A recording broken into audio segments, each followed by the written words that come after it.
ನಮಸ್ಕಾರ ಎಲ್ಲರಿಗೂ. ನಾ ವೈಭವ್ ಪಾಟೀಲ್. ಷೇರು ಮಾರುಕಟ್ಟೆ ವಾರದ ಕತೆ ವೈಭವ್ ಪಾಟೀಲ್ ಜೊತೆ ಈ ವಿಡಿಯೋನಾಗ ನಿಮ್ಮೆಲ್ಲರಿಗೂ ಸ್ವಾಗತ. ನೋಡ್ಬೋದು ಈ ವಾರದ ನಮ್ಮ ದೇಶ ಸ್ಟಾಕ್ ಮಾರ್ಕೆಟದ ಪರ್ಫಾರ್ಮೆನ್ಸ್ ನೋಡ್ರೆ ನಿಫ್ಟಿ 1.81% ಬಿದ್ದೈತ್ರಿ. ಬ್ಯಾಂಕ್ ನಿಫ್ಟಿ ಈ ವಾರ 1.28% ಬಿದ್ದೈತಿ. ಮತ್ತು ಸೆನ್ಸೆಕ್ಸ್ ನೋಡ್ಬೋದು ನೀವು 1.15% ಬಿದ್ದೈತಿ. ಮಾರ್ಕೆಟ್ ಈ ವಾರ ಸ್ವಲ್ಪ ಬೇರಿಶ್ನೆಸ್ಸನ್ನು ಇತ್ತು. ಮಾರ್ಕೆಟ್ ಈ ಥರ ಬೀಳಕ್ಕೆ ಮೇನ್ ಕಾರಣ ಏನಂತಂದ್ರೆ ಫ್ರೈಡೇ ದಿನ ಎರಡು ಕೆಟ್ಟ ಸುದ್ದಿ ಬಂದು. ಒಂದನೇ ಕೆಟ್ಟ ಸುದ್ದಿ ಏನಂತಂದ್ರೆ ಭಾರತದಾಗ ಈ ವರ್ಷ ಮಳೆ ಕಡಿಮೆ ಆಗ್ಬೋದಂತ ಅನುಮಾನ ಹಚ್ಚಿರ, ಅದರಿಂದ ಮಾರುಕಟ್ಟೆ ಬಿತ್ತ. ಮತ್ತು ಎರಡನೇ ಕಾರಣ ಏನಂತಂದ್ರೆ ಇದು ಹಂಗೇನು ನೆಗೆಟಿವ್ ಅಂತ ಅನ್ನಕ್ಕೆ ಬರೋಂಗಿಲ್ಲ. ಯಾಕಂತಂದ್ರೆ ಒಂದು ಮಾರ್ಗನ್ ಸ್ಟ್ಯಾನ್ಲಿ ಕಂಪ್ನಿ ಐತಿ, ಅವ್ರದ್ದು ಒಂದು ಇಂಡೆಕ್ಸ್ ಇರ್ತೈತೆ ರೀ, MSCI ಇಂಡೆಕ್ಸ್ ಅಂತ. ಆ MSCI ಇಂಡೆಕ್ಸ್ನಾಗ ಭಾರತದೇನು ಇಂಡೆಕ್ಸ್ ಐತಿ ಅದ್ರಾಗ ರೀಬ್ಯಾಲೆನ್ಸಿಂಗ್ ಮಾಡಿರ. ಕೆಲವೊಂದು ಕಂಪ್ನಿಗಳು ಆ ಇಂಡೆಕ್ಸ್ದಾಗಿನ ತೆಗೆದ್ರ ಮತ್ತು ಕೆಲವೊಂದು ಕಂಪ್ನಿಗಳು ಆ ಇಂಡೆಕ್ಸ್ನಾಗ ಆ್ಯಡ್ ಮಾಡ್ಯಾರ. ಅದ್ರಾಗೂ ನಾವು ಮೇನ್ ನೋಡ್ರೆ ಆ ಇಂಡೆಕ್ಸ್ನಾಗ ಲಾರ್ಜ್ ಕ್ಯಾಪ್ ಕಂಪ್ನಿಗಳನ್ನು ತೆಗ್ದಾರಿ, ಮಿಡ್ ಕ್ಯಾಪ್ ಮತ್ತು ಸ್ಮಾಲ್ ಕ್ಯಾಪ್ ಕಂಪ್ನಿಗಳನ್ನು ಆ್ಯಡ್ ಮಾಡಿದ್ದಾರೆ. ಅದ ಕಾರಣ ಲಾರ್ಜ್ ಕ್ಯಾಪ್ ಕಂಪ್ನಿಗಳು ತೆಗೆದಿದ್ದರಿಂದ ಡೈರೆಕ್ಟ್ ಸೆನ್ಸೆಕ್ಸ್ ಮತ್ತು ನಿಫ್ಟಿ ಮ್ಯಾಗ್ ಪೆಟ್ಟು ಬಿತ್ತ. ಹತ್ತಿರದನ ಸೆಲ್ಲಿಂಗ್ ಕಾಣಿತ್ತು ನಮಗೆ. ಆ ಒಂದು ಕಾರಣದಿಂದನೇ ಈ ಥರ ಫ್ರೈಡೇ ದಿನ ಭಾರತದ ಮಾರುಕಟ್ಟೆ ಬಿತ್ತ. ಅದ ಕಾರಣನ ಓವರಾಲ್ ಭಾರತದ ಮಾರುಕಟ್ಟೆ ಈ ವಾರ ನೆಗೆಟಿವ್ನ ಕ್ಲೋಸಿಂಗ್ ಕೊಟ್ಟೈತಂತ ನಾವು ಅನ್ಬೋದು. ಮತ್ತು ಉಳ್ದಿದ್ದು ನೋಡ್ರೆ ಅಷ್ಟೇನೇನು ಕೆಟ್ಟ ನ್ಯೂಸ್ ಇಲ್ಲ. ಯುದ್ಧದೂ ನಾವು ನ್ಯೂಸ್ ನೋಡ್ರೆ 60 ದಿನದ MOUನು ಸೈನ್ ಮಾಡ್ಬೋದು ಅಂತ ಅನುಮಾನ ಹಚ್ಚಿದ್ದಾರೆ. ಬಟ್ ಇನ್ನೂ ಅದು ಸಹಿ ಆಗಿಲ್ಲ, ಆಫಿಷಿಯಲ್ ಹೇಳಿಕೆ ಬಂದಿಲ್ಲ, ರಿಪೋರ್ಟ್ಗಳಿಂದ ಸುದ್ದಿ ಬರತೈತಿ. ಬಟ್ ಅದೇನ್ರಿ ಸೈನ್ ಆತಂತಂದ್ರೆ ಮತ್ತು 60 ದಿನ ತನಕ ಸೀಸ್ ಫೈರ್ ಕಂಟಿನ್ಯೂ ಉಳಿತೈತಿ. ಅದು ಯುದ್ಧ ಏನು ಈಗ ಸದ್ಯ ನಿಲ್ಲೋ ಹಂಗೇನು ಕಾಣುವತ್ರಿ. ಅದೇ ಕಾರಣ ಯುದ್ಧನ ಹೊರತುಪಡಿಸಿ ಬೇರೆ ಎಲ್ಲ ನೋಡ್ರೆ ಅಷ್ಟೇನು ಕೆಟ್ಟಿಲ್ಲ ಅಂತ ನಾವು ಅನ್ಬೋದು. ಬಟ್ ಮಳೆ ಕಡಿಮೆ ಆಗ್ತೈತೆ ಅನ್ನೋ ಥರ ಅದು ನೋಡ್ಬೇಕ್ರಿ ಏನಾಗ್ತೈತೆ ಅಂತ. ಮತ್ತು ನಾವು ಕ್ರೂಡ್ ಆಯಿಲ್ ಬೆಲೆ ನೋಡ್ಬೋದು ನೀವು. WTI ಕ್ರೂಡ್ ಆಯಿಲ್ $87 ಬಂತು ರೀ ಪ್ರತಿ ಬ್ಯಾರಲ್. ಬ್ರೆಂಟ್ ಕ್ರೂಡ್ ಆಯಿಲ್ $91 ಪ್ರತಿ ಬ್ಯಾರಲ್ಗೆ ಬಂದೈತಿ.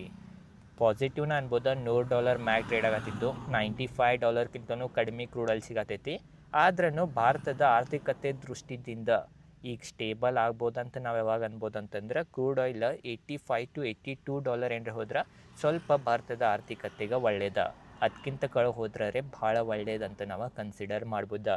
ಅದೇ ಕಾರಣ ಕ್ರೂಡ್ ಆಯಿಲ್ ಡೌನನೇ ಐತಿ, ಪಾಸಿಟಿವ್ ಅನ್ಬೋದು. ಬಟ್ ಇನ್ನೂ ಡೌನ ಬರಬೇಕಾ. ಅದು ಇನ್ನೂ ಡೌನ್ ಯಾವಾಗ ಬರ್ತೈತೆ ಅಂತಂದ್ರೆ US ಮತ್ತು ಇರಾನದ ಯುದ್ಧ ನಿಲ್ಲಾನ. ಇದ್ರ ಬಗ್ಗೆ ನಿಮಗೆ ಗೊತ್ತಿರ್ಬೇಕು. ಮತ್ತು ನಾವು ಗೋಲ್ಡದ ಬೆಲೆ ನೋಡ್ಬೋದು ನೀವು. ಗೋಲ್ಡನ್ನು ಗ್ಲೋಬಲ್ ಮಾರ್ಕೆಟ್ದಾಗ ನೋಡ್ರೆ $4,516 ಗೋಲ್ಡ್ ನಡೆದೈತೆ ರೀ. ಗೋಲ್ಡನ್ನು $4,500 ಸಮೇತ ಟ್ರೇಡ್ ಆಗತ್ತೈತೆ ಅಂತ ನಾವು ಅನ್ಬೋದು. ಸಿಲ್ವರನ್ನು ಗ್ಲೋಬಲ್ ಮಾರ್ಕೆಟ್ದಾಗ $76 ಟ್ರೇಡ್ ಆಗತ್ತೈತೆ ಅಂತ ನಾವು ಅನ್ಬೋದು. ಅದ್ರಾಗೂ ಮೇನ್ ಏನಂತಂದ್ರೆ ಇದು ಗ್ಲೋಬಲ್ ಮಾರ್ಕೆಟದ ಗೋಲ್ಡ್ ನೋಡಿ ಉಪಯೋಗ ಇಲ್ಲ. ಯಾಕಂತಂದ್ರೆ ಗೌರ್ಮೆಂಟ್ ಭಾರತದಾಗ ಟ್ಯಾಕ್ಸ್ ಹೆಚ್ಚು ಮಾಡಿದ್ರಿಂದ ಗ್ಲೋಬಲ್ನಾಗ ಗೋಲ್ಡ್ ಕುಸಿದ್ರೂ ಭಾರತದಾಗ ಗೋಲ್ಡ್ ಪ್ರೈಸಿಗೆ ಹೈನ ಐತಂತನೂ ನಾವು ಕನ್ಸಿಡರ್ ಮಾಡ್ಬೋದು. ಅದ ಕಾರಣ ಫಿಸಿಕಲ್ ಗೋಲ್ಡ್ ತೊಗೊಳ್ಳೋ ಮುಂದೆ ಸ್ವಲ್ಪ ಯೋಚನೆನ ಮಾಡಬೇಕಾಗೈತಿ ಈಗ.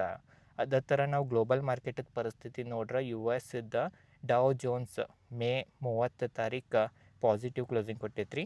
ನೀವು ನೋಡ್ಬೋದು 3 ಇಂಡೆಕ್ಸ್ ಪಾಸಿಟಿವ್ನ ಇದ್ದಾವೆ.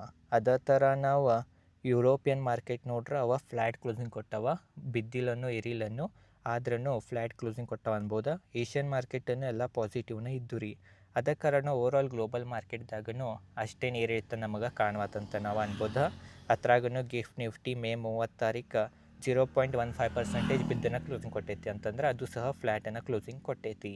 ಅದೇ ಥರ ನಾವು ಬಿಟ್ಕಾಯಿನದ ಬೆಲೆ ನೋಡ್ಬೋದು. 1 ಬಿಟ್ಕಾಯಿನ್ $74,000 ನಡೆದೈತಿ. $74,000 ನಡೆದೈತಿ ರೀ. ಅದೇ ಕಾರಣ ಬಿಟ್ಕಾಯಿನನ್ನು ಅಲ್ಲೇ ಐತಂತ ನಾವು ಅನ್ಬೋದು. ರುಪೀಸ್ ಮತ್ತು ಡಾಲರ್ ನೋಡ್ರೆ $1 95 ಆಗೈತಿ. ಸ್ವಲ್ಪ ಡಾಲರ್ ವಿರುದ್ಧ ರುಪೀಸ್ ಸ್ಟ್ರಾಂಗ್ ಆಗೈತೆ ಅನ್ಬೋದು. ಯಾಕಂದ್ರೆ 97 ಸುಮಾರು 97 ಕಡೆ ಹೋಗಿತ್ತು ರೀ ರುಪೀಸ್, ಈಗ 95 ಬಂದೈತಿ.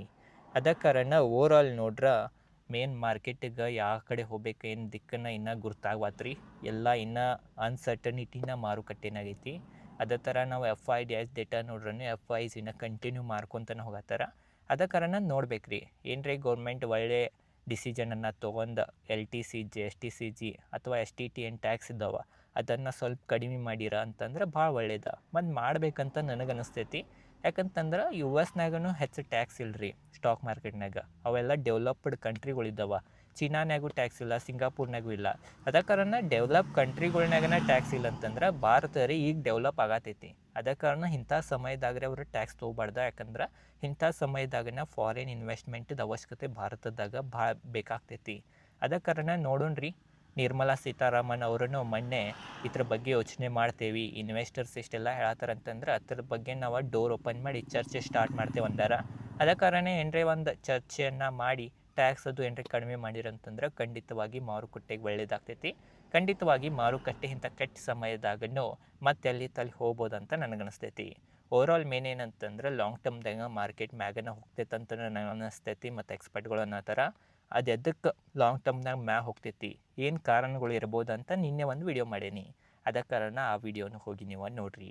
ಓವರಾಲ್ ಇದೇ ಇತ್ತು ವಿಡಿಯೋನಾಗ ಭಾಳ ಡೀಟೇಲ್ದಾಗ ತಿಳ್ಸೋಕ್ಕಾಗಲಿಲ್ಲ. ಇವತ್ತು ಸ್ವಲ್ಪ ಸಣ್ಣದ ವಿಡಿಯೋ ಆಯ್ತು, ಯಾಕಂದ್ರೆ ಹೊರಗಿದ್ನಿ. ಅದೇ ಕಾರಣ ಈ ಥರ ವಿಡಿಯೋ ಮಾಡಿದ್ನಿ. ಬಟ್ ನಾಳಿಂದ ಮತ್ತು ಒಳ್ಳೆ ವಿಡಿಯೋಗಳು ಬರ್ತಿರ್ತಾವೆ.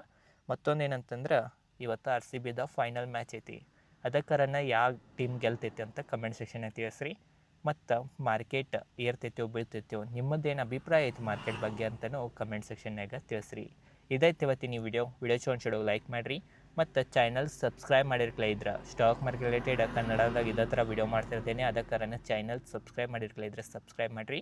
ಈ ಸಂಡೇ ಫುಲ್ ಫ್ರೀ ಇದ್ರೆ ಅಂತಂದ್ರೆ ನಾನು ಹಿಂದಿನ ವಿಡಿಯೋಗಳನ್ನು ಹೋಗಿ ನೋಡಿರಿ.